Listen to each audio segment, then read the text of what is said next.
យកមកខ្ញុំកម្មអើយកម្ម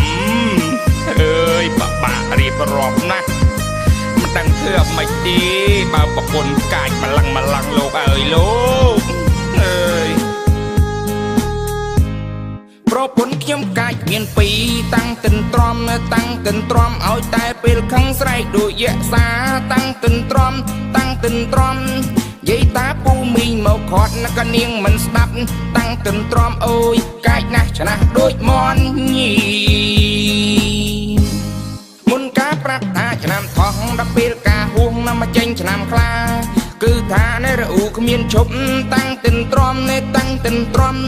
ថ្ងៃសលៀងតែកំបាត់ណាមិនខ្ចីទៅណាតាំងទិនទ្រាំថារអ៊ូងើជាងខមុំទៅទៀតយោប្រពន្ធបងសំខ្លាចអូនហើយអូនគ្មានអាណិតឡើយដល់របងជាប្តីផឹកស៊ីបាត់មកយប់ពីរទេអូនទាញកំបិតទាញដំបងដេញវាយទៅណាមកណាបានទេទាញទូរស័ព្ទទេស្ទើរតែបែកមេដៃជេរប្តីដូចឆ្កែដូចឆ្មាអូនស្មានថាស្រាស្រួលផឹកណាស់អីគួរតែចេះអាសូរដល់បងយូផឹកម្ដងមួយអាទិត្យ7ថ្ងៃ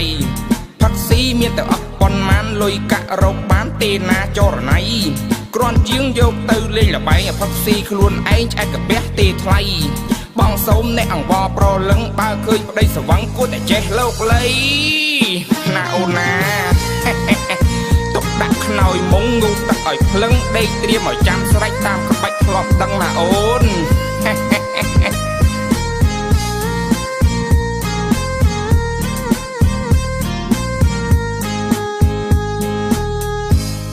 ប្រពន្ធខ្ញុំកាចមានពីរតាំងទិនទ្រាំឲ្